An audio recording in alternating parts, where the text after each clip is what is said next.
라식? 다 똑같은 거 아니야? 온누리 스마일 한 건 몰라? 단 1mm 절개로 안구 건조증, 빗 번짐 없는 온누리 스마일 라식. 강남역 온누리 스마일 안과.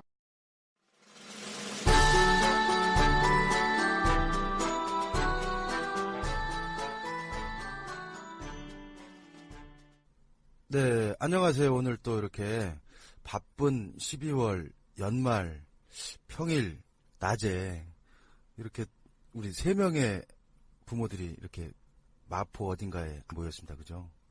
반갑습니다. 저는 성북 공동육아 사회적 협동조합 행복한 우리 어린이집에 다니는 7세 민재 아빠 불꽃머리입니다. 반갑습니다. 안녕하세요. 네, 저는 파주 반딧불이 어린이집의 그 4세 반 시우 아빠 각군입니다. 반갑습니다. 안녕하세요. 저는 강서양천 공동육아 사회적 협동조합 개구리 어린이집의 5세 승서 엄마 아라치입니다. 네, 그리고 오늘 방청객도 있어요. 우리 공동육아 공동체 교육에 다니시는 두 분이 앉아 계신데, 네, 반갑습니다. 오늘 이제 여기 세 부모는 지금 이제 공동육아로 아이들을 키우고 있는 부모들인데요. 저는 이제 성북 지역에 있고, 그리고 강서 양천, 또 경기도 파주 이렇게 세 지역에서 아빠 2명과 엄마가 이렇게 긴급하게 모였습니다. 그래서 오늘은 최근 이제 어린이집 CCTV 의무 설치와 관련해서 우리 부모들이 어떻게 생각하고 있는지, 그리고 각 터전이라고 하죠. 우리 어린이집들은 어떻게 진행하고 있는지 한번 허심탄회하게 가운데 계란빵을 넣고 우리가 허심탄회하게 좀 얘기를 나눠보는 그런 시간 갖도록 하겠습니다. 궁금한 게 있어요. 여기 각군은 제가 처음 뵙는데 네. 왜 각군이세요? 저 얼굴이 사각형이어서요. 아, 여기 터전에 오면 별명을 지어야 되더라고요. 그렇죠. 그래서 제 아내가 평소에 저를 각군이라고 부르거든요. 각이 졌다고. 네. 그래서 항상 물어봐요. 아이들도 물어보고. 근데 별명이 특이하니까 이제 아이들이 쉽게 기억하고 괜찮은 것 같더라고요. 네. 각군이란 말은 이거 C라고 붙였으면 좀 이상했을 뻔했어요. 그죠? 네. 그리고 아라치는 이제 제가 알기로는 개인적으로도 한 3년 됐죠. 3, 4년 된 것 같아요.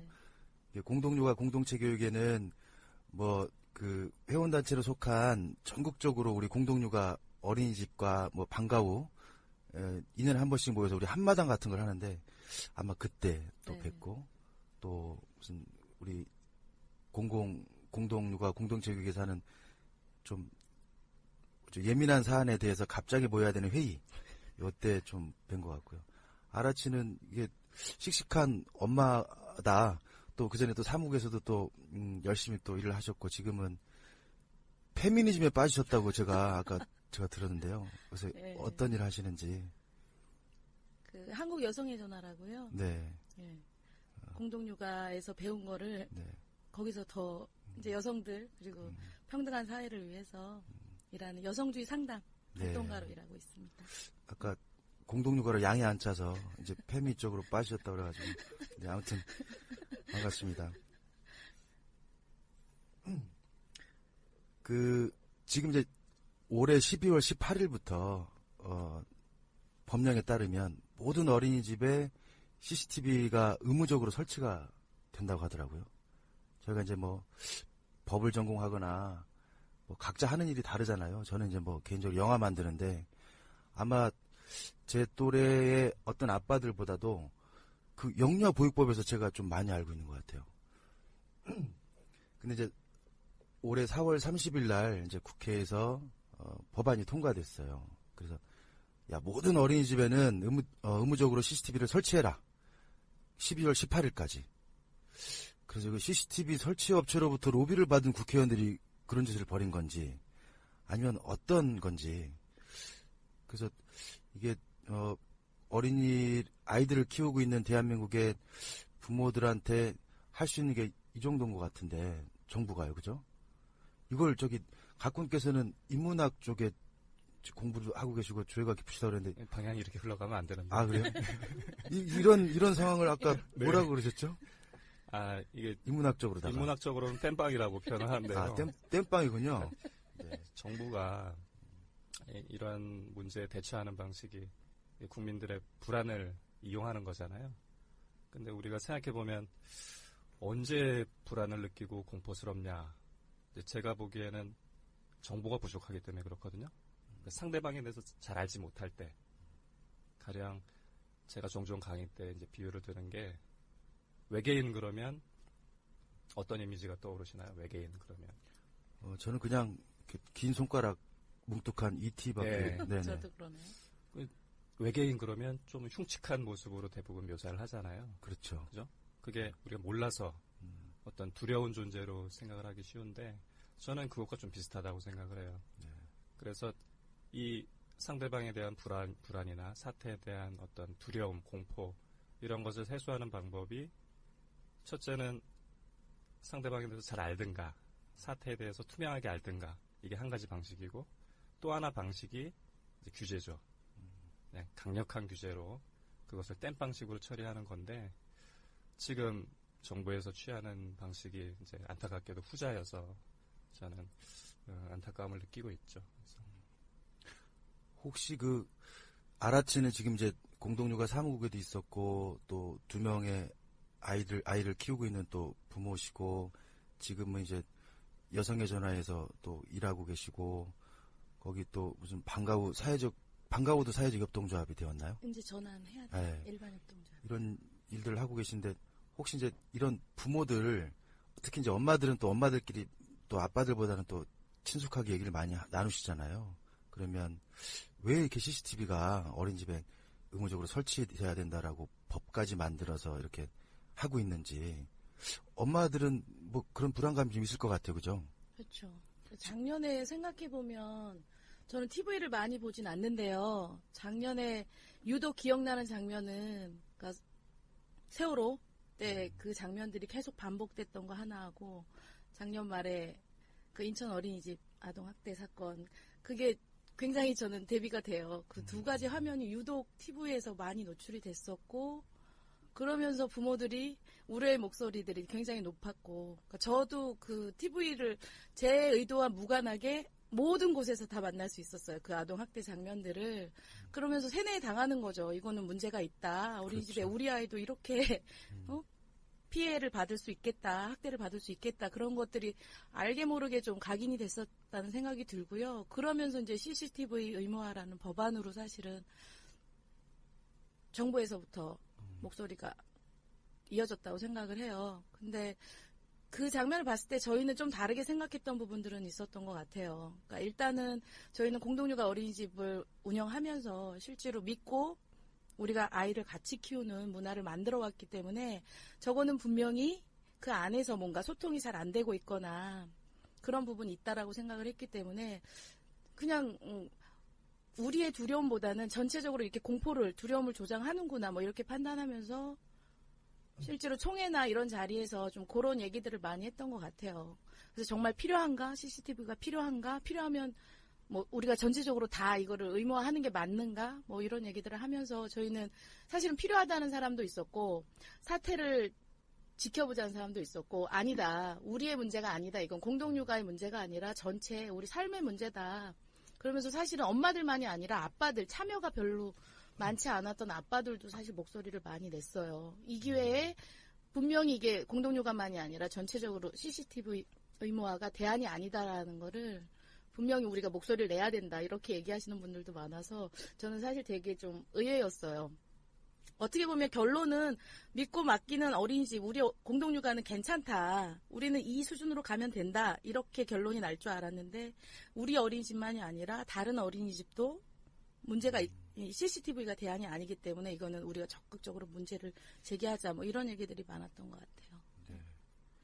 그러니까 지금 이제 현행 법령상으로도 그 예외 조항이 2가지가 있다고 이제 들었어요. 그래서 그 설치자와 거기 다니는 부모들이 모두가 동의하면 CCTV를 달지 않아도 된다. 또 한 가지는 아이러니하게도 IPTV 이제 민간 어린이집은 엄마들이 이제 쉽게 자기 직장에서 아이들 모습을 확인할 수 있는 IPTV도 설치자와 조합원들이 부모들이 동의하면 다 할 수 있다.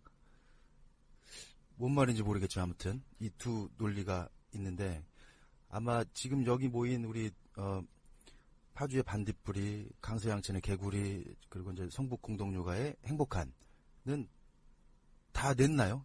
구청에? 저희는 안 달게요라고 조합원 동의서를 다. 저희 동의서 냈어요. 네, 저희도 그냥 자연스럽게 네. 동의가 됐습니다. 그 이제 저희도 항상 이렇게 식당이나 무슨 어디 가보면 이제 주로 이제 저희도 이제 TV를 집에서 잘 안 보는데요.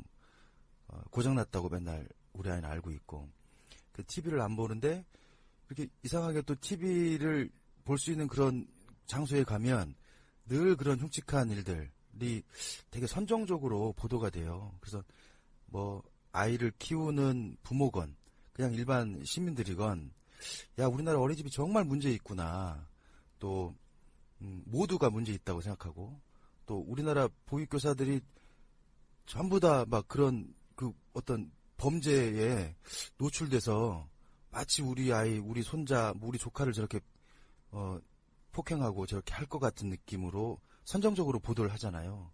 근데 그걸 보면 사람들은 저런 일을 뭐 방지의 효과도 있고 사후에 어떤 확인의 문제도 있고 그래서 CCTV를 되게 좀 그냥 허용하고 있는 것 같거든요. 아주. 근데 이제 생각해보면 내가 다니고 있는 직장에 또 내가 다니는 일터에 내 사무실에 CCTV가 달려있어서 늘 나를 뭐 IPTV에 접속해서 누군가가 나를 계속 볼 수 있다면 일할 수 있을까? 뭐 그런 생각이 들거든요. 그래서 아마 저희 어린이집 같은 경우는 이제 한 작년부터 이제 CCTV를 달아야 될까 말아야 될까. 사실은 그 전에도 이제 그런 일도 있었어요. 이게 방범의 의미로 뭐 보통의 공동육아 어린이집들이 이제 마당 있는 개인주택이다 보니 이제 공동주택은 뭐 관리하시는 분들이 있지만 개인주택이다 보니 뭔가 이렇게 좀 담장도 낮고 그래서 뭔가 좀 위험한 일이 생기지 않을까? 그러면 CCTV를 좀 달아야 되지 않을까? 근데 이제 실외로 이제 골목길 쪽으로 좀 달아서 어떤 문제가 생기면 이제 그런 범죄 예방 차원의 논의를 했었어요. 그러다가 이제 결국은 터전이란 게 우리가 어린이집도 보면 되게 좀 부모와 교사들이 막 으쌰으쌰해서 되게 좀 좋을 때도 있고 또 이상하게 슬럼프에 빠질 때도 있어요. 뭐 어떤 뭐 집이 뭐 좀 힘들어서 탈퇴한다거나 또 뭐 교사 어떤 분이 뭐 개인적인 어떤 어려움이 있다거나 그러면 되게 좀 터전 전체가 좀 다운되는데 그때 되면 또 그 CCTV가 좀 스멀스멀 얘기가 나오더라고요. 근데 거기다가 이제 기름을 붓는 게 그런 인천이든 어디 뭐 수원이든 이런 사건들이 터지면 사람들이 또 우리도 달아야 되나? 이제 이런 마음이 생기는데 결국은 조금 신뢰의 문제? 교사와 조합원들이 이렇게 공동으로 우리가 이제 그런 협동의 마음으로 어린이집을 운영하다 보니까 그런 신뢰가 조금 떨어졌을 때는 그런 논의가 나왔던 것 같아요. 근데 실제로 저희 어린이집 같은 경우는 그런 논의를 이제 방모임이나 소위 모임에서 이렇게 좀 얘기를 했는데 하다가 또 넘어갔어요. 그리고 터전에는 또 항상 일이 생기잖아요. 뭐 행사도 많고 이렇게 진행하다가 보니까 어느 순간 이제 11월이 된 거죠.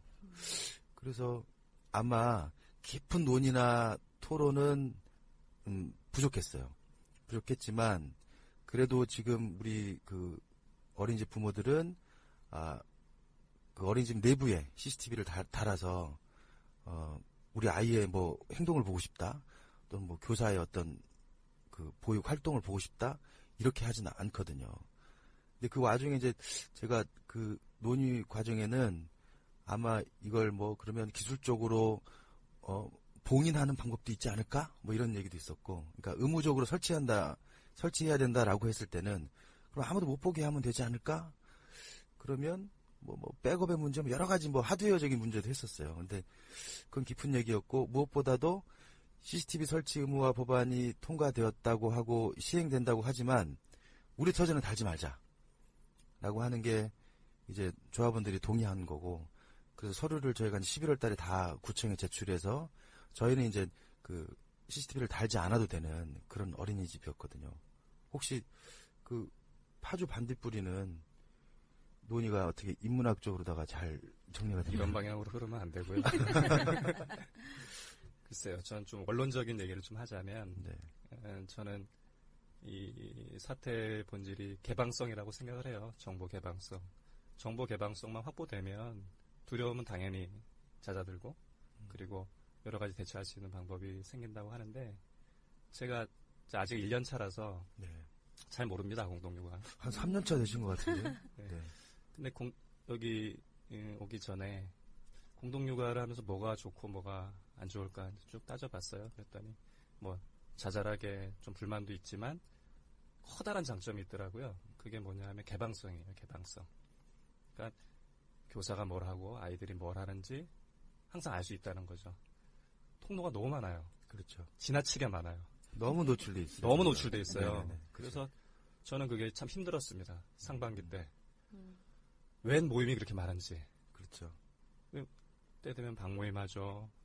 또 소위 모임을 또 해야 돼요. 그렇죠. 소위 모임 또 매달 하죠. 그리고 또 여러 가지 암화 활동을 또 해야 되죠. 모여서 또 일 시켜요. 그죠? 뭐 해야 계속 된다고. 삽질해야 되죠. 그렇죠. 그러니까 아빠들은 주말에 가면 삽질해야 되고 네. 계속 활동이 많고 그리고 또 마실인가요? 마실? 네네. 마실을 또 장려해요.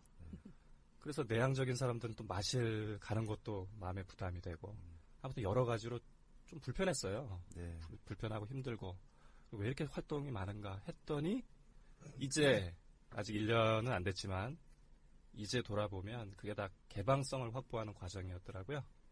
그래서 뭐 어떤 문제가 터지면 그게 꼭 뭐 중대한 게 아니더라도 가령 뭐 제 아들이 얼마 전에 멍이 들었는데 다음 날 되면 다 알아요. 얘가 왜 멍이 들었고 그리고 뭐 어떤 이 뭐 거의 슬로우 비디오로 묘사하듯이 어떤 과정에서 얘가 멍이 들었는지 다 알고 있더라고요. 모든 아마들이.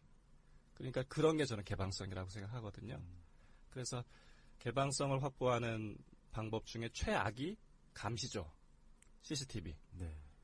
개방성을 확보하는 가장 안 좋고 최후의 보루가 CCTV인데 그걸 먼저 논의를 하니까 참 답답하더라고요. 그렇죠. 그래서 이번에 CCTV 논의할 때도 저희 터전에서는 아주 자연스럽게 하지 않는 쪽으로 그냥 아주 쉽게 의견이 모아졌고 그리고 혹시 나중에 또 그런 논의가 나온다고 해도 뭐 쉽게 합의가 될 것 같아요. 네.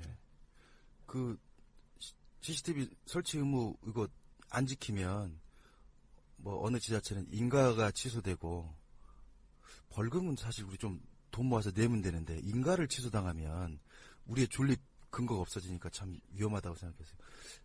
개구리는 어땠나요?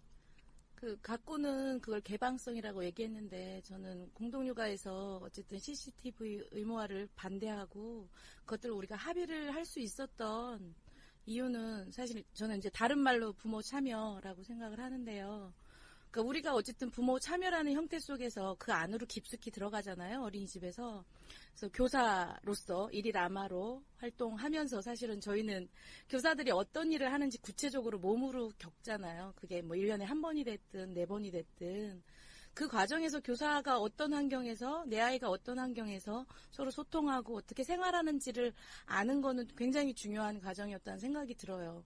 그러면서 사실은 믿음이라던가 소통의 과정들을 우리가 만들어갈 수 있었고 그래서 저는 얼핏 그런 생각했어요. 이런 과정들이 모든 어린이집에서 좀 부모들의 참여를 할 수 있고 말씀대로 문이 열리고 개방이 돼서 그 입장이 돼보는 거죠. 교사의 입장에서 사실 CCTV를 단다는 것, 내 근무 환경에서 일상적으로 내 삶이 누군가에 의해서 감시당하고 들여다보여지고 그랬을 때 그럼 나는 그걸 찬성할 수 있을까? 그렇게 한번 되돌아볼 수 있는 시간도 됐던 것 같고 그런 의미에서 저희는 쉽게 어떻게 보면 합의를 도출하지 않았나 생각해요.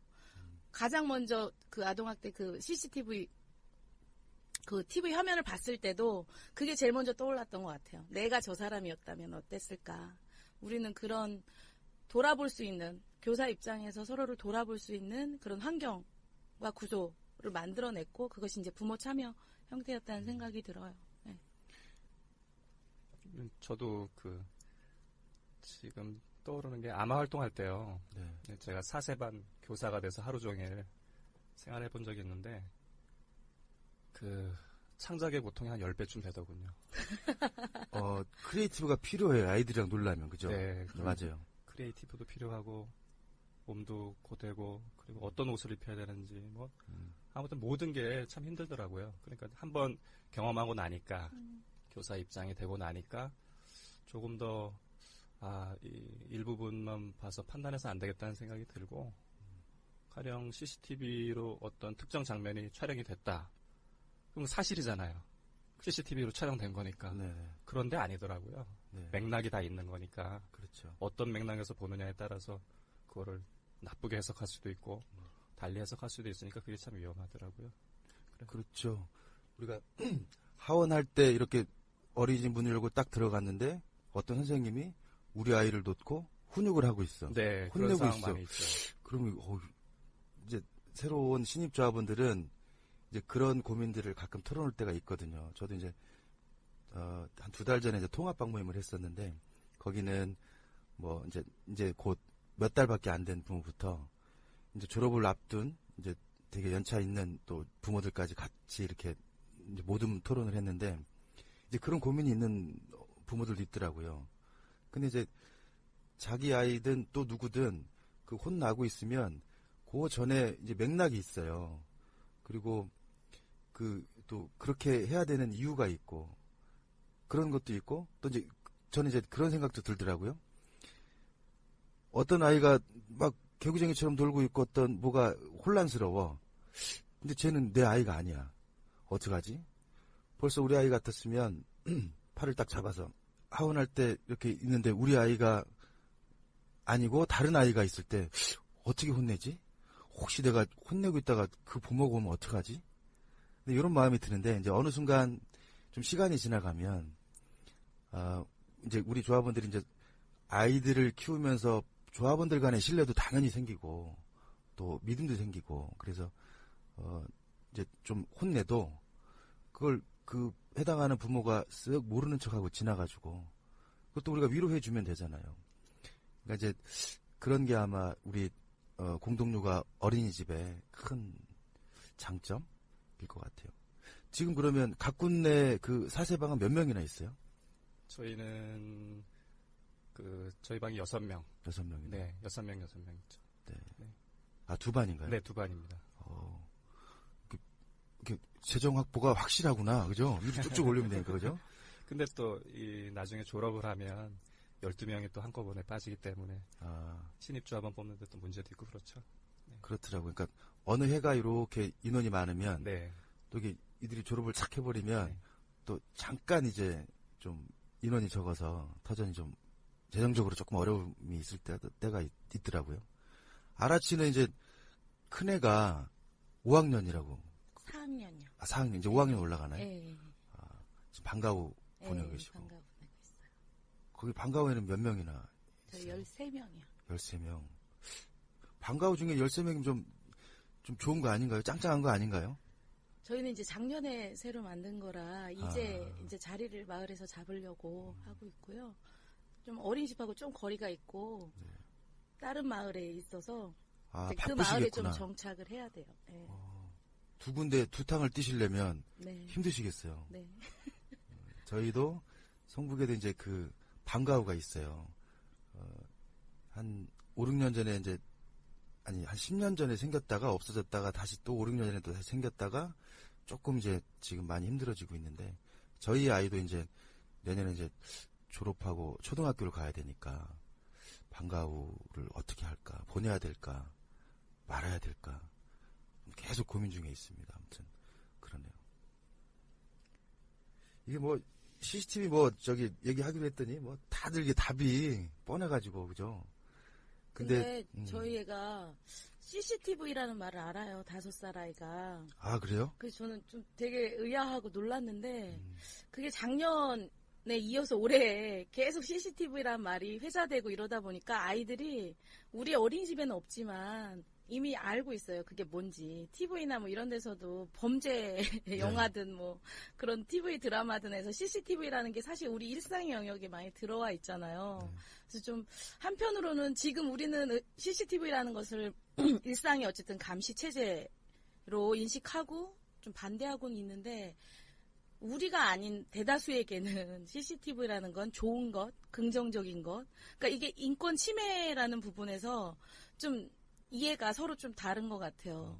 그래서 이거를 그러면 우리가 그냥 CCTV 의무화를 반대했지만 일반적인 CCTV에 대해서 우리가 어떤 식의 태도를 가질 건가? 혹은 앞으로 그냥 단순히 우리가 올해는 뭐 CCTV를 설치를 안 하지만 내년에도 또 재논의하고 이런 과정에서 좀 아이들하고도 같이 좀 이런 얘기들을 하는 게 필요하겠다 이런 생각도 좀 들었어요. 저는 개인적으로. 네. 그렇네요. 이건 그러니까 이제 저희 이제 정릉 새아빠라고 하는 그 이제 팟캐스트 방송을 하다가 한 4번 올리고 지금 새아빠들이 다들 막 두문불출 바빠졌어요. 그래서 이제 추가로 업로드를 못했는데 그곳에서도 저희가 CCTV를 갖고 한 꼭지 이렇게 얘기를 해본 적이 있거든요. 근데 이제 예전보다 우리가 이전보다 10년 전보다 서울 시내 또는 어디에는 CCTV가 엄청 많아졌을 거 아니에요. 야, 그럼 범죄율이 줄었냐? 뭐 범죄율은 줄지 않았거든요. 더 많아지고 있고 뭐 모르겠어요. 이게 지금 우리가 느끼고 있는 게 뭐 흉폭해졌다라고 느끼는 건지 그 정도는 저희가 가늠할 수는 없지만 아무튼 이제 그런 문제도 있었고 그럼 이게 CCTV를 골목골목마다 다 다는 게 이 범죄율을 낮추고 그 도시가 안정적인 그 범죄로부터 보호받을 수 있는 장치라고 할 수 있느냐? 사실은 아닌 것 같거든요. 오히려 이제 그 지금 이제 각 지자체든 서울시든 나름 이제 마을 만들자 돈도 좀 쓰고 있고 다양한 영역에서 이제 아이디어들이 나와서 하고 있는데 예전 같으면 저도 이제 저는 이제 서울의 중심 중구에서 쭉 살았었어요. 그 전에 이제 시골에 섬에서 살았고 근데 거기도 보면 아마 이제 이게 아마 저희 부모 세대들도 이제 좀 이렇게 산업화되면서 아이들 교육은 서울에서 시켜야 된다. 뭐 이렇게 해서 이제 상경한 부모들이긴 한데 제가 살았던 초등학교 때 이렇게 살았던 골목길이 다 알거든요. 저 언니는 공부는 잘했는데 아무튼 해가지고 상고에 갔대. 저 형아는 어느 대학에 다닌대. 그리고 저 집 둘째는 그저께 담배 피다가 저 옆집 아저씨한테 걸려가지고 조금 혼났대. 그래서 지금 저 아저씨네 집 지날 때마다 막 계속 그럴 것 같아.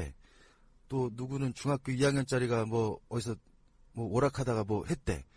그러니까 그 동네 그 사이의 일들을 속속들이 알고 있고, 그게 사실은 CCTV보다도 훨씬 더 강력한 건데, 지금 이제 그런 공동체성이라고 하는 게 사실은 많이 부족하고,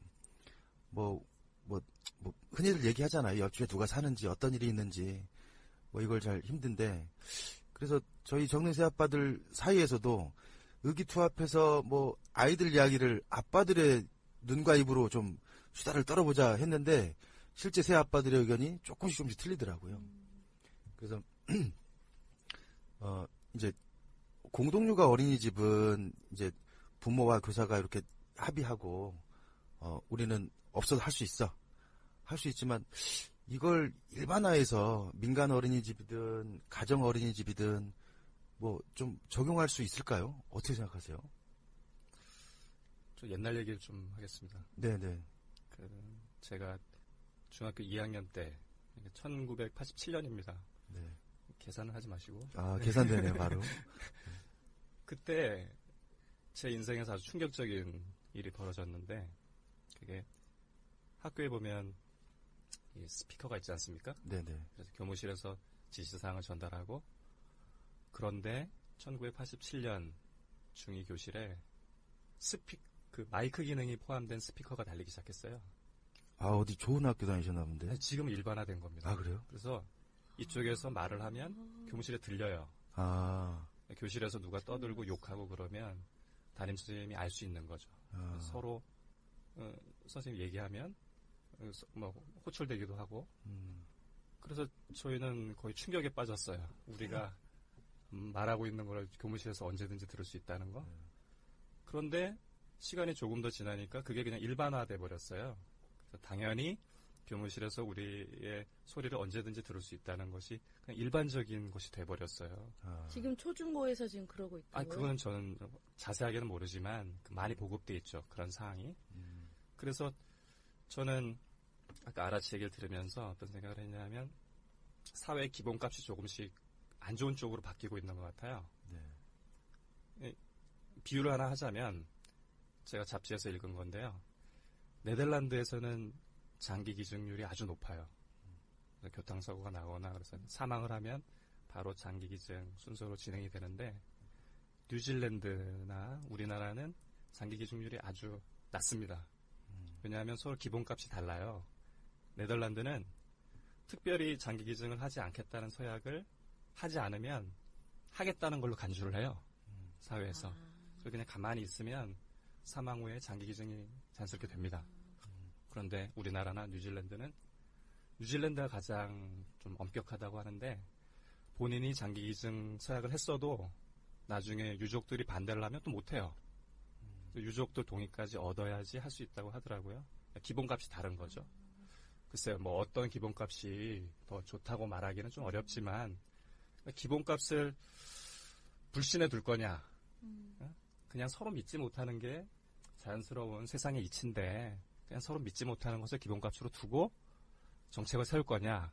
아니면 그래도 믿을 수 있다는 것을 중심에 두고 그것을 기본값으로 두고 그 다음에 여러 가지 방안을 생각할 거냐. 저 그건 아주 큰 차이라고 생각하거든요.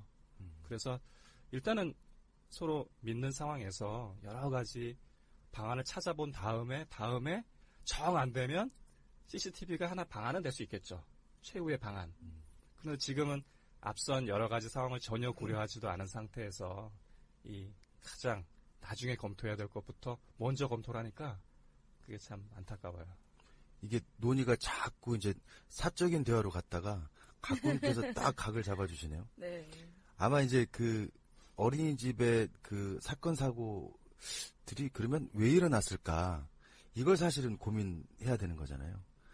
그래서 왜 어린이집의 그 교사들이 그렇게 아이를 조금 그렇게 하고 또 그런 일로 인해서 그 부모들이 상처 입고 뭐 무엇보다도 아이들이겠지만 그걸 좀 더 아마 정부라면 나라라면 고민해야 되는데 요새는 야 누리과정 지원비도 지방재정으로 해. 교육청 니네들이 알아서 해. 뭐 그녀께서는 공약을 친히하셨잖아요. 열심히 해보시겠다고. 근데 뭐 안 됐고 아마 저희들도 아마 그 각 터전에서 좀 얘기를 하다 보면 이제 다양한 그 결들의 얘기 속에 아마 보육교사의 처우와 관련된 부분도 있는 것 같아요. 그죠?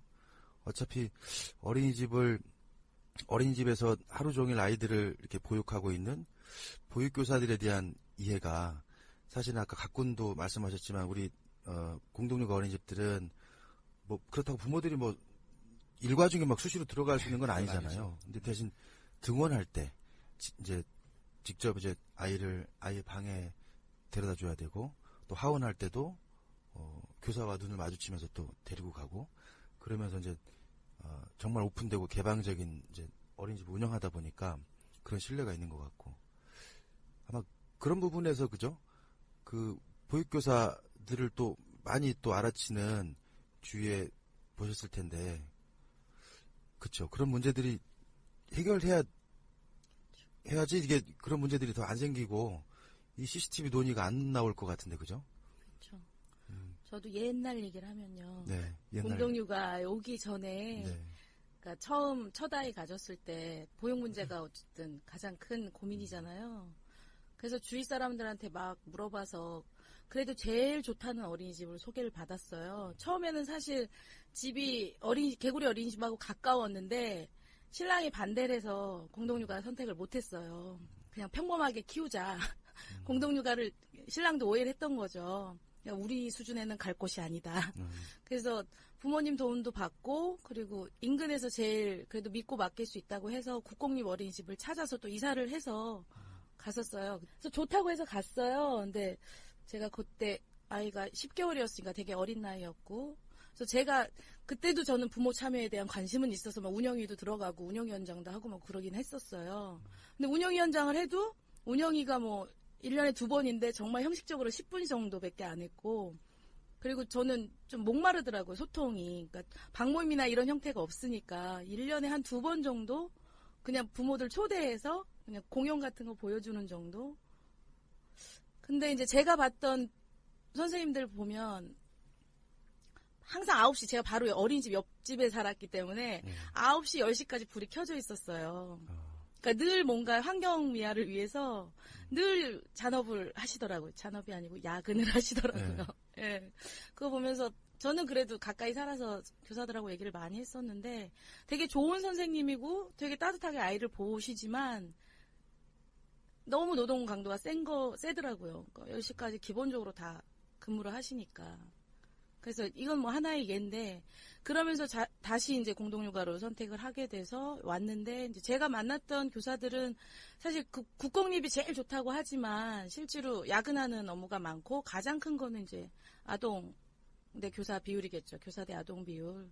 그 차이가 저는 아주 크다고 생각해요. 공동육아가 우리가 처음에 공동육아를 통해서 실현하고 싶은 좋은 어린이집, 아이들이 건강하게 자랄 수 있는 어린이집을 만들기 위해서 우리가 노력했던 부분이 그런 부분이었다는 생각이 들어요.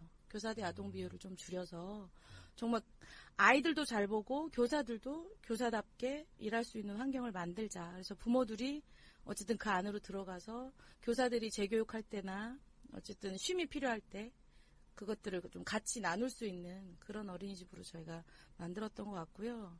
그런 의미에서 일반 어린이집 같은 경우는 여전히 근무 조건이 교사 대 아동 비율이 계속해서 저희가 낮춰오곤 했지만 여전히 저는 많다고 생각하거든요. 또 다른 나라랑 비교해도 우리나라 수준이 교사 대 아동 비율이 워낙 높고, 그리고 야근, 그리고 보여주기 위한 부모들한테 이제 서비스를 제공하는 그런 민간 어린이집 시스템 속에서는 교사들이 그렇게 환경미화나 뭐 외관적인 거 보여주기 위한 일들을 계속 해야 되는, 그건 악순환이 될 것 같아요. 그래서 저희 CCTV 관련해서 논의할 때도 이런 식의 공동육아의 장점들을 정부에 적극적으로 제안하고, 그래서 교사 대 아동 비율을 낮추는 방향으로 근무 조건을 개선하는 거를 저희가 제안을 하자, 그렇게 의견을 모았었어요. 네. 이제 듣다 보니까 뭐 열린 어린이집, 이걸 이렇게 정책 당국이든 또는 이제 연구하는 단위에서는 좀 더 확대하고 해본다고 하더라고요.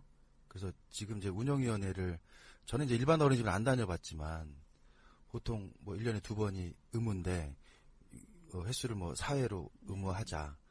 그래서 조금 더 개방성의 방향을 둔 그런 어린이집, 특히 이제 국공립 어린이집이 이제 좀 빨리 이제 실현시킬 수 있겠죠. 최근에 이제 성북 지역은 아마 이제 협동조합 또 마을 사업 이런 게 조금 활성화되고 있는 그런 지역이에요. 그래서 최근에는 이제 제가 이제 그 행복한 우리 어린이집에서 대외 활동을 조금 하다 보니 이제 그런 제안들을 많이 주시더라고요. 이제 최근에 이제 장위 석관 여기 재개발이 좀 뉴타운이 좀 해제된 지역도 있고 그래서 이제 도시재생을 지금 하는 프로젝트를 좀 진행하고 있는데, 국공립 어린이집을 성북 공동육아 협동조합이 좀 니네가 위탁받아서 좀 운영해보면 어떠냐. 그 전에 그것도 있었군요. 성북 공동육아 그 협동조합을 구립으로 전환하면 어때? 그래서 제가 그랬죠. 한 10년은 걸릴 수 있을 것 같습니다. 이게 조합원들이 다 토론을 해야 되고, 뭐 단순히 이제 그 행정기관이나 공무원에서 실적을 필요해서 그렇게 전환할 수는 없고, 아마 이제 예전에 노원도 아마 그런 제안을 받았던 것 같아요. 근데 조합원들이 그건 아니다, 우리끼리 한번 해보겠다라고 해서 안 된 걸로 알고 있고, 최근에는 이제 무슨 이제 생협에서 그 구립 어린이집을 지금 위탁을 많이 받아서 하고 있고, 사실은 우리 공동육아 공동체 교육도 성미 어린이집 그죠 등등 해서 4개인가요? 예, 3개 어린이집을 지금 실제 위탁해서 운영하고 있잖아요. 그래서 아마 그 지금 우리 이제 각 지역에 있는 공동육아 어린이집과 또 기존의 국공립 어린이집과 또 민간 어린이집과는 좀 다른 모델로 제가 이제 운영하고 있고, 아마 그런 운영의 모델을 실행해본 결과치가 조금 더 확대되거나 또 뭐 우리 공동육아 어린이집에 갖고 있는 좋은 장점들, 이렇게 뭐 소통이라든지 뭐 부모가 참여한다든지 하고 하는 이제 이런 좋은 점들이 이제 더 다른 어린이집에 좀 확산됐으면 좋겠다. 사실은 이제 공동육아가 이제 작년이 뭐 20주년 이제 뭐 얘기했는데요. 아무튼 지금 뭐 저희 어린이집 근처에도 어린이집이 숱하게 많이 있어요. 구립 어린이집들이. 근데 그 친구들도 늘 저희 어린이집처럼 나들이는 늘 다니진 않지만 그래도 좀 영향을 좀 받고 있고 정릉에 가서 맨날 노니까 이제 같이 만나게 되기도 하고 아마 서로 그런 게 조금 뭐 직접적으로 우리가 가이드를 주진 않지만 이렇게 하면 좋습니다라고 하진 않지만 영향을 받고 있는 것 같고 지역에서 그렇게 아이들을 키우는 우리 부모들을 보면서 좀 더 좀 열려 있는 것 같은 느낌을 많이 받거든요. 그런 식의 공동육아 운동이 네. 조금씩은 전국적으로 확산되고 있다라는 생각은 들어요. 우리 서울 지역에서 어쨌든 3개 국공립 공동육아 어린이집, 네. 부모 참여 어린이집이 생긴 것처럼 저희 지역에도 내년에는 뭐 생길 것처럼 얘기는 하더라고요. 그러니까 적극적으로 좀 공동육아 실천들을 좀 받아 안아서, 그러니까 시 안에서도 이제 논의들을 많이 하고 있어서 국공립 공동육아 어린이집을 만들겠다, 뭐 이런 식의 얘기는 하더라고요. 그래서 저는 뭐 천천히 좀 더디긴 가겠지만 저희가 해왔던 20여년간 해왔던 그런 보육운동은 계속해서 좀 확산될 수 있을 거란 생각이 들고요. 1년 차니까 전 잘 모르겠는데 그 상반기 때 제 주변에 제 친구들한테 많이 들었던 얘기가 왜 이렇게 유별나게 키우려고 하냐. 그런 얘기 많이 듣죠. 많이 듣죠. 처음엔 진짜 그런 줄 알았어요. 그런데 지나 보니까 아까 제가 말씀드렸던 기본값을 다시 떠올리면 이게 기본인 것 같더라고요. 그렇죠. 부모가 많이 참여하고 적어도 하원할 때 가서 꼭 뭐 내 아이만 보는 것이 아니라 이렇게 한 바퀴 보잖아요. 다른 친구들도 보고 그런 과정들이 조금씩 누적되니까 이제 하반기가 됐는데 제가 유별난 게 아니고 다른 그러니까 이 기본값이 저는 조금 바뀌었어요.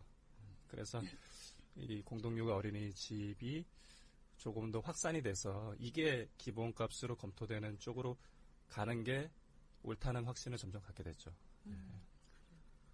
생각해보면 초중고 학부모들은 학부모 운동이 있잖아요. 네. 그래서 뭐 평등학부모회나 뭐 참교육, 네. 뭐 학부모회나 생각해보면 어린이집 같은 경우에는 부모들이 사실 아이가 어리기 때문에 모여서 한 목소리 내기가 참 어려운 것 같아요. 공동육아가 어떻게 보면 그런 역할, 사회적인 목소리를 낼 수 있게 우리가 모여있는 학부모들이 아닌가 싶어서 그런 의미에서 보다 좀 더 우리가 같이 많이 모여서 정책적으로 우리만이 아니라 좀 전체적으로 보육 자체를 좀 질을 높일 수 있는 그런 정책적인 목소리를 우리가 좀 내야 되는 거 아닌가. 물론 법인이 그런 역할들을 많이 하는데 우리가 좀 더 주체적으로 만들어가는 게 좀 필요하겠다는 생각이 지금 언뜻 들었어요. 그럼요. 그러니까 강릉에서도 제주도에서도 충남 어딘가에서도 또 부산에서도 이렇게 아마 서울은 이제 워낙 이제 서울 중심적으로 우리나라가 이제 있다 보니까 그렇긴 한데 많죠. 근데 이렇게 지역적으로 그게 이제 제일 좋은 것은 저는 이게 이제 우리들의 어떤 의견이나 이렇게 논리나 설득이 좀 그 행정기관이든 또는 뭐 또 저기 국가든 좀 반영이 되어서 이게 좀 실행을 좀 해보면 좋은데 그게 참 어려운 일이기도 하지만 늘 우리가 지금 이제 그렇게 아이를 잘 키우고 있다는 사실은 증거잖아요. 증거고 지금 이제 뭐 저도 이제 7살 돼서 이제 내년에 이제 졸업을 하는 이제 아빠로서 이제 우리 터전 안에서도 이제 1년 차 또 몇 달 전에 들어온 부모 또 아이들 이렇게 보면서 좀 요 안에서도 조금은 좀 차이가 있거든요. 차이가 있는데 어느 순간 그 고되다고 하는 뭐 종이라마, 평이라마부터 네. 뭐 청소부터 뭐 김장부터 청소도 소청소, 대청소. 거긴 2개 소청소 대청소가 있나요? 네네. 그러시군요. 저는 아빠들이 이런 얘기 하면 네. 고마운 줄 알라고 얘기해요.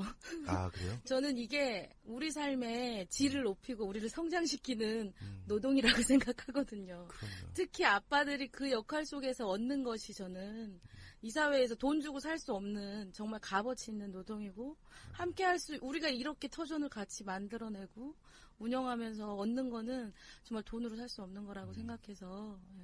갑자기 생각난 게 있는데요. 네. 저는 아직 경험을 못했는데 작년 눈이 많이 왔을 때 새벽 3시에 이게 호출이 됐대요. 아빠들 그럼요. 눈 치우라고. 네. 근데 대부분 아빠들이 와서 그 마을에 눈을 다 치운 거예요. 그렇죠. 멋지다. 동네 주민들이 되게 좋아했다고 하더라고요. 그렇죠. 그래서 신뢰도 높아지고 이제 전에는 애들 막 떠들고 그러면 불쾌감 먼저 들었다가 갑자기 그 사건 이후로 그 사건만큼은 아니겠지만 그래, 그런 과정들이 쌓이면서 이제는 그게 소음으로 안 들리고 우리 애기들 재밌게 노네 라는 식으로 조금씩 바뀌어 나간다는 거죠. 그럼요. 그래서 항상 이 작은 지역 공동체로 같이 그 일원으로서 참여하는 게 맞는 것 같고 예, 그런 과정들, 그런 좋은 이야기들이 많이 알려지면 더 좋겠죠. 예. 그럼요. 재밌는 얘기, 남의 집 불난 얘기는 재밌는 얘기는 아닌데, 아무튼, 저희 어린이집 앞에, 이제 개인주택들이 몇 채 있는데, 저희가 이제 대청소한다고 아빠들이 다 모였어요. 그래, 마당에서 이제, 우리 오늘 청소를 어떻게 할까, 2층은 누가 할까, 이거 이제 품을 나누고 있는데, 갑자기 그 앞집에서 평소에 저희가 무슨 행사 같은 거 하면, 막, 이렇게 항의했던 집이 있었거든요. 근데 그 집에 불이 난 거예요. 어머. 그래서 아빠들이 막 우리 터전에 어린이집에 있는 막 소화기 다 들고 가고, 근데 그 집은 2층에서 불이 나고 있었는데 1층에서는 김장을 하고 계셨어. 그러니까 불이 난 줄 몰랐던 거예요. 네. 그래서 아빠들이 가고 연기가 심상치 않으니까 저건 검은데 막 뛰어간 거죠. 그래서 뭐 김장하고 있는 그 집 주인들도 막 진짜 불났나 막 올라가고, 그래서 초기에 우리가 그 불을 잡았어요. 오, 멋지네요. 초기에 불을 잡고 그다음에 이제 소방차가 왔어요.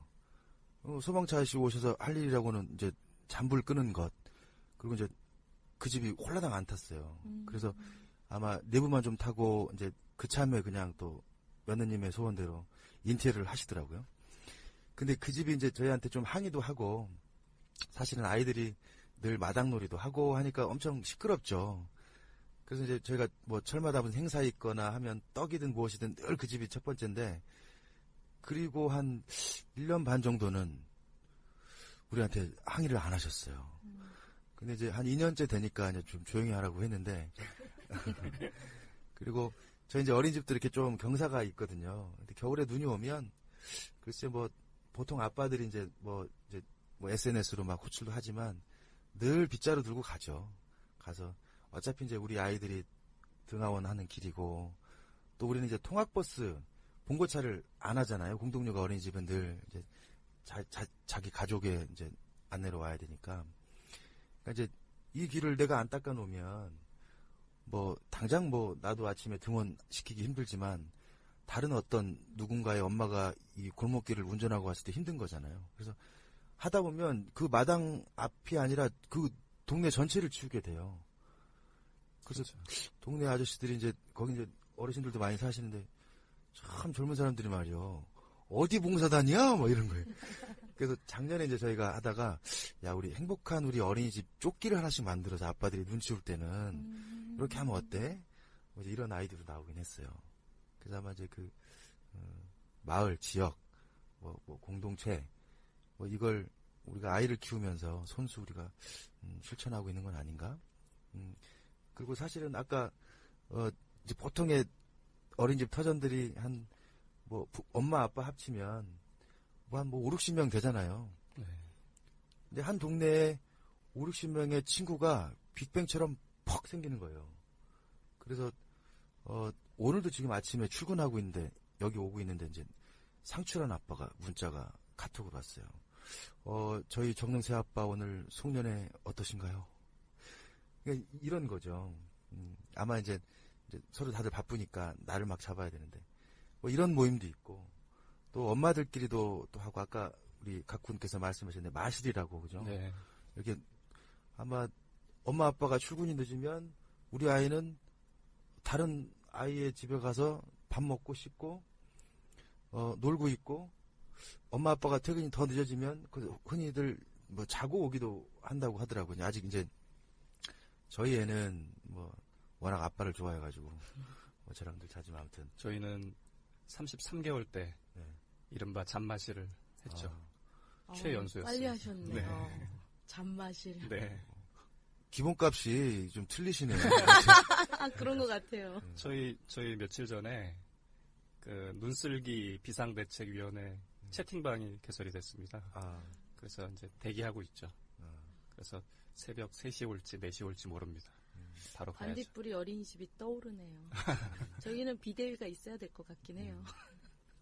저희는 앞이 골목길이라 사실은 얘기 들으면서 우리도 저런 것 좀 했으면 좋겠는데 쌓일 눈이 없거든요. 그렇죠. 네.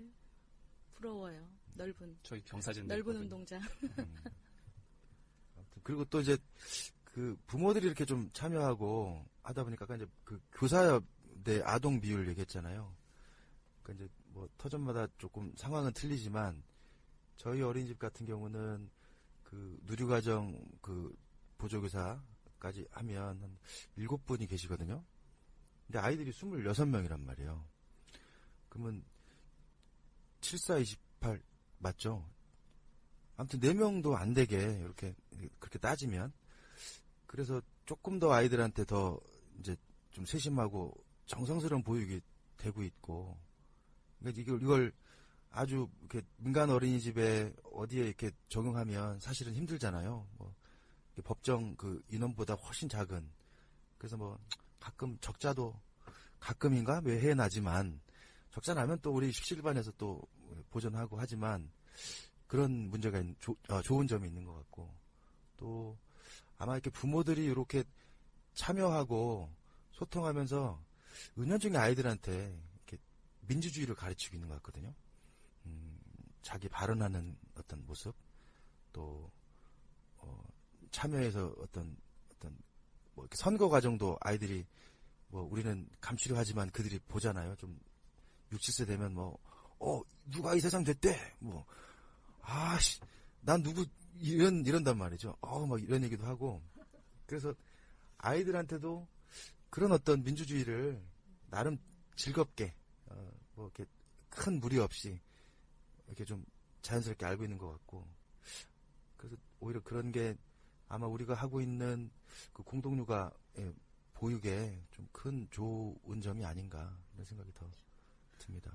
처음 공동육아 할 때는 사실 아이가 행복해서 그리고 저는 일을 해야 되니까 네. 정말 믿고 맡기는 거에 대해서 사실은 더 만족도가 높았다면 1년은 그 다음부터는 사실 엄마들 아빠들하고 내 얘기를 할 수 있어서 아이 키우기 이런 게 힘들어 뭐 이런 얘기 할 수 있어서 좋았던 것 같고 그 다음부터는 이제 제가 제일 좋아하는 단어가 사회적 부모예요. 그러니까 그거를 이 안에서 우리가 만들어낸 단어라고 생각하는데 어디에도 없는 단어라고 생각해요. 그러니까 내 아이의 부모가 아니라 우리 아이들, 우리가 키우는 아이들의 부모 그리고 그걸 넘어서 정말 열악한 어린이집에 어쩔 수 없이 보내는 엄마들, 아빠들 되게 많잖아요. 그게 제일 가슴이 아픈데 그러니까 우리 CCTV 관련해서 논의할 때도 그런 열악한 데는 CCTV 필요하지 않겠어? 이런 의견들도 사실 되게 많았어요. 그러니까 우리는 설치를 안 해도 되지만 그런 데까지 우리가 반대하는 거는 좀 아닌 것 같아. 뭐 이런 얘기들. 그래서 저는 그런 얘기 들으면서도 우리가 사회적 부모로서 그런 것까지 다 같이 고민을 할 수 있구나. 공동육아만이 아니라. 그래서 그렇게 시야를 넓힐 수 있다는 게 공동육아의 큰 장점이고 한번 그렇게 우리 스스로를 사회적 부모로 인식하면 저는 그렇게 성장하는 과정으로 계속 갈 거라고 생각해요. 아이를 초등학교 보내든 뭐 중고등학교를 보내든 학교를 보내지 않든. 그래서 저희는 모두 사실은 부모들은 사회적 부모 협동조합 뭐 이런 조합원들이 아닐까 싶어요. 그래서 그 역할로 우리가 좀 더 공동육아뿐만이 아니라 전체 보육 현실에 대해서 좀 고민할 수 있는 그런 계기들이 늘 생기는 것 같고 보육 문제는 계속 생길 거고 앞으로는 사실은 더 어려움이 많을 거라고 생각해요. 이제 이게 우리가 사회적 빈부 격차도 심해지고 좋은 어린이집, 비싼 어린이집, 믿고 맡길 수 있는 어린이집은 또 생길 거고 계속 귀족화될 부분이 있고 저희는 그 중간 어디쯤에 있다고 생각을 해요. 그리고 아주 열악한. 그래서 이런 것들을 좀 아래는 끌어올리고 위는 어떻게 해야 될지 모르겠지만 아래를 좀 끌어올려서 보육의 질을 높이는 그런 운동이 공동육아 운동으로 가야 되지 않을까 뭐 이런 생각이 들어요. 그리고 개인적으로는 사회적 부모의 삶에 대해서 끊임없이 고민할 수 있게 해준 공동육아 어린이집에 감사하는 마음이 있고 그런 의미에서 저 8년 차인데도 계속 이 끈과 고민을 놓치지 않게 되는 것 같아요. 그게 되게 저한테는 그리고 저희 가족 그리고 저희 동네 저희 마을 사람들 모두에게는 큰 힘이 됐던 것 같고 굉장히 따뜻한 느낌이에요. 정말로. 그래서 언제였더라? 제가 무슨 일화가 있었는데 무슨 인터뷰를 했나 뭐 그랬던 것 같은데 어떻게 뭐 계속 일을 하게 됐냐 뭐 이런 얘기를 누가 질문을 했었는데 갑자기 공동육아가 딱 떠오르면서 내가 공동육아가 아니었으면 내가 일을 못했겠구나 그 생각을 했어요. 공동육아가 있었기 때문에 제가 정말로 편하게 사회생활을 하면서 저희가 성장할 수 있었다라는 생각이 좀 들더라고요. 아니 뭐 말로 표현하기가 어려운 것 같아요. 공동육아에 대한 고마움과 감사와 우리를 그러니까 정말 동네 친구도 만들어주고 아이 친구도 만들어줬고 동네에 대해서 그러니까 지금 막 1988 막 이런 드라마. 따뜻한 이웃이 살아있는 응답하라 1988인가? 예. 그 동네 골목길을 떠올릴 수 있는 건 그 동네 골목길과 지금 우리가 꿈꾸고 혹은 만들어가고 있는 골목길이 저는 굉장히 비슷하다고 생각하거든요.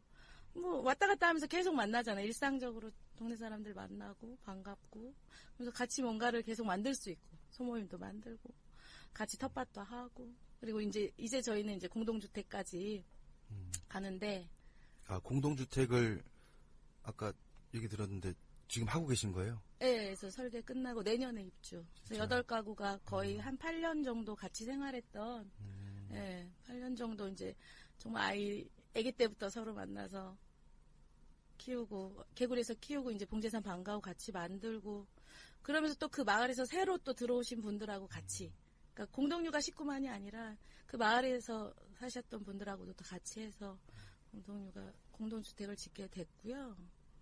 그러면서 공동주택 짓기까지도 사실 저도 사연이 많긴 했어요. 네. 사실 시골로 많이 가고 싶어서 그런 고민, 서울을 어떻게든 벗어나고 싶었는데 이 오랜 인연을 두고 가기엔 그 미천이 너무 아깝더라고요.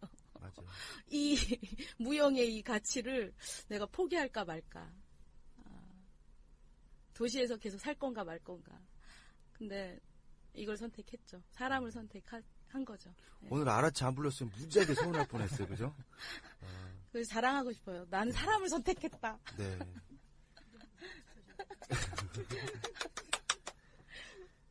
그러니까 이제 그 농담으로 저희 이제 엄마 아빠들끼리 막 얘기하다가 아마 우리 아이들이 나중에 공동 양로원을 만들어 가지고 할 것 같다.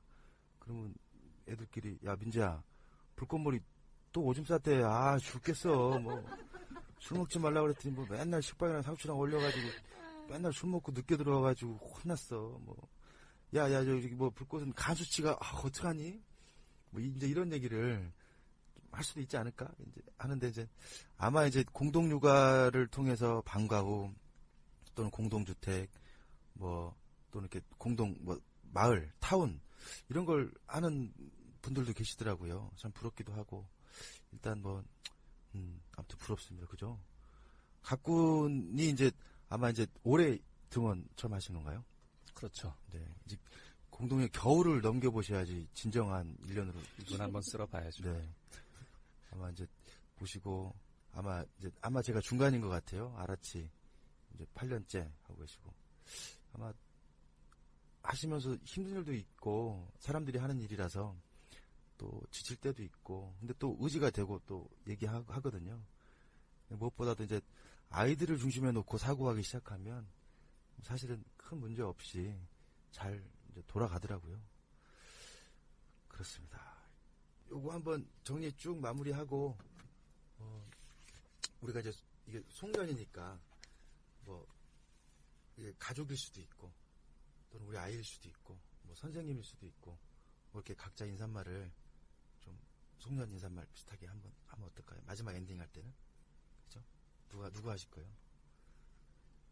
그 우리 교사들. 교사들이 속색이는 부모. 시후라고 그랬어요? 시유. 시유. 네. 이게 편의점 요즘에 비슷한데요? 시우 예쁘다. 남자예요? 남자. 사내 예쁘다. 아이. 시우. 시유. 제 아들이 편의점은 CU고 내 이름은 시우지. 이래요. 그러면 요 시유 얘기랑 그 이름이랑 그 얘기해 주시면 좋을 것 같아요. 네. 저는 누구한테 하지? 나도 그러면 아들한테 해야 되겠다. 선생님들하고 저는 그냥 누구한테 할까요? 뭐 우리 보건복지부 공무원들한테. 좋아요. 자, 이제 한번 해볼게요. 근데 오늘 이제 그 CCTV 의무 설치, 그리고 의무 설치와 관련해서 지금 이제 한 세 지역에 공동육아 부모들이 모여서 이렇게 좀 얘기를 했는데요. 사실 CCTV 얘기를 많이 안 한 것 같아요. 그죠? 우린 이것에 대한 첨예한 무슨 토론이나 논의가 사실은 많이 필요 없었던 것 같기도 하고, 아마 그것의 기본에는 그 이제 터전과 어린이집과 또 교사들에 대한 무한한 신뢰가 좀 있었던 것 같고, 아마 또 모르겠어요. 이런 조금 힘들었던 터전도 아마 CCTV 이런 논의를 하다가 보면 이제 또 교사들에 대한 이해가 또 생기기도 하고, 또 뭐 교사들도 나름 더 이렇게 이제 더 보람 있게 어린이집을 아이들과 잘 지내는 방법에 대해서 더 아마 연구하고 그렇게 행동하실 것 같고요. 그래서 뭐 이제 12월 며칠 안 남았잖아요. 그래서 좀 한 해를 마치면서 우리가 간단한 인사말을 이걸로 간호하면 어떨까 이런 생각하는데 어떠세요? 좋아요. 괜찮으세요? 뭐 우리 아마 아라치부터 네, 제가 한번 먼저 하실까요? 할게요. 이거 눈물 나는 송년 인사가 될 수도 있나요? 아무튼 아니에요. 네. 아니, 올해 저희가 교사들하고 여러 가지 얘기를 좀 많이 나눴어요. 그 과정에 제가 목소리가 좀 큰 사람이다 보니 본의 아니게 상처를 주기도 하고 좀 반성하는 의미에서 우리 개구리 교사분들하고 한번 좀 자리를 마련해서 이야기를 하긴 해야 될 것 같긴 한데요. 어쨌든 저희 둘리 엄마, 푸르미, 봄바람, 무지개, 열매, 그리고 민들레 대신 개구리, 그리고 달림, 미리네까지 올 한 해 고생 많으셨고요. 내년에는 조금 더 서로 깊은 정 나눌 수 있는 한 해 됐으면 좋겠습니다. 고생 많으셨어요. 새해 복 많이 받으세요. 바로 지역구를 이렇게 확 챙겨버리시네요. 그죠? 나는 뭐 장미, 누룽지 뭐 쭉 얘기해야 될 것 같은데 지금. 아무튼 우리 가꾼 우리 파주 반딧불이 그 시우 네, 아버지세요. 시우가 12월 27일생이에요. 이제 며칠 내일 생일 잔치를 하거든요. 네네네. 근데 그 같이 산부인과에서 태어났을 때 또래 친구들이 1월생이 많았어요. 그런데 시우는 지금 4세반을 다니고 있고 친구들은 내년에 와요. 그러니까 지금 반딧불이 어린이집의 막내거든요. 원령이. 그래서 한 해 동안 좀 힘들었을 것 같기도 한데 그래도 여러분들이 많이 도와주셔가지고 공동육아의 장점을 많이 봤죠. 그래서 윗방 형 누나들이 또 많이 보살펴주고 그래서 잘 버텨왔고 참 이제 내년이면 막내 티를 벗네요. 이제 동생들도 들어오고 하니까 이제는 보살핌 받는 입장에서 이제 또 보살펴줘야 되는 입장으로 그게 이제 이어지는 것 같아요. 그러니까 형 누나들이 보살펴 주니까 또 그걸 배우고 이제 또 보살펴 주고 내년에 또 잘 지내면 좋겠고요.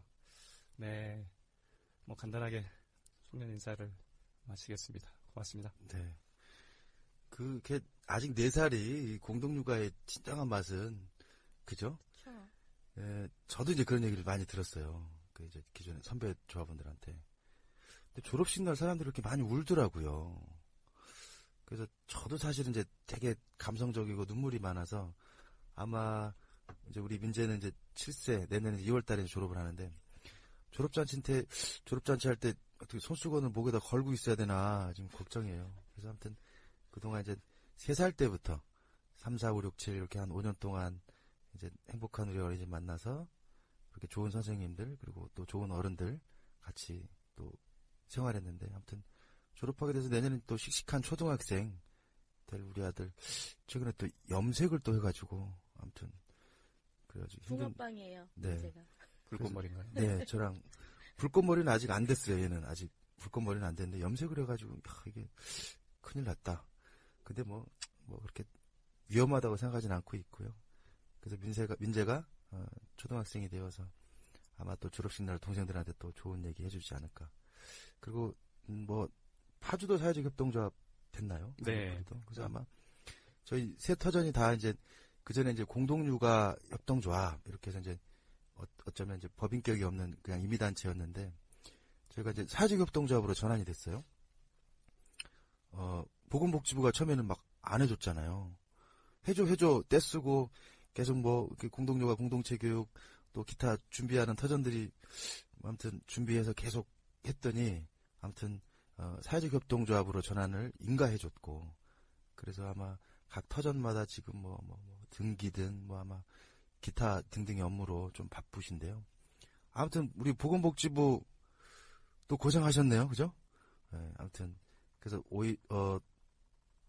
더 이제 그 공동육아 협동조합들이 어떤 사회적 이름 세 글자지만 그에 어울리게 지역에서 보육과 또 이런 지역 공동체 운동을 할 수 있는 그런 좋은 의미를 또 갖게 된 것 같고, 그런 옷을 우리가 잘 입어야 되겠다라는 생각이 들었고요. 아무튼 오늘 파주 반딧불이의 가꾼, 그리고 강서 양천 개구리 어린이집의 아라치, 그리고 성북 공동육아 행복한 우리 어린이집의 불꽃머리가 이렇게 셋이 만나서 뭐 깊은 얘기는 우리가 못했습니다만 이제 몇 개 키워드가 있어요. 기본값을 좀 하고 개방성. 네, 개방성. 네. 아주 아마 이 팟캐스트 방송을 들으시는 뭐 공동육아 부모들이든 일반 어린이집 그냥 부모들이든 또 들으면서 CCTV가 과연 이게 정답이냐 이런 부분에 대해서 더 토론과 논의가 또 활발하게 좀 이어졌으면 좋겠고요. 하나만 더 붙여도 될까요? 그러시죠. 그 기본값 얘기를 하나 더 하자면 네. 지금 아까 제가 놀랐던 게 전원이 동의해야 CCTV 설치를 안 할 수 있다. 네. 이게 기본이 돼서는 안 되거든요. 그렇죠. 오히려 정반대가 돼야 되는데 제가 오늘 뭐 원론적인 얘기만 많이 했는데 CCTV를 설치하더라도 그거는 국가 차원이 아니라 어린이집에서 자체적으로 민주적으로 토론하고 결정해야 될 일이라고 생각을 해요. 그럼요. 그래서 그렇지 않으면 좋겠지만 꼭 설치해야 된다고 하면 그냥 민간 영역에 맡겨둬라. 각자 잘 합의해서 또 합의해서 철거를 할 수도 있는 거잖아요. 그렇죠. 그죠? 이번에 합의해서 설치했다가 우리 한번 설치하지 않고 한번 지내보자. 또 잘 합의해서 또 뺄 수도 있고 하는 거니까 국가가 그런 차원의 그 기본값을 뒤흔들지 않았으면 하는 바람을 덧붙입니다. 네, 그래요. 우리 스스로도 기본값이 중요하지만 참 요새 이제 나라가 세상이 너무 그 기본값을 터무니없이 설정해 놓거나 상정해 놓은 그런 상황들이 많이 생겨서 모르겠어요. 아마 2015년도 우리 아이들은 행복했을 수 있으나 어느 공간이나 어느 지역에서는 또 행복하지 않았던 눈물을 많이 흘렸던 부모님들도 계셨을 것 같고요. 아무튼 2016년에는 제발 뭐 아주 큰일 안 일어났으면, 그죠? 그리고 우리 아이들이 정말 행복하게 좀 잘 살았으면, 더불어 우리 부모들도 즐겁고 행복하게 살았으면 하는 그런 바람을 가져보면서 오늘 CCTV 관련해서 우리 팟캐스트 방송 마치겠습니다. 감사합니다. 수고하셨습니다. 고맙습니다. 네. 감사합니다.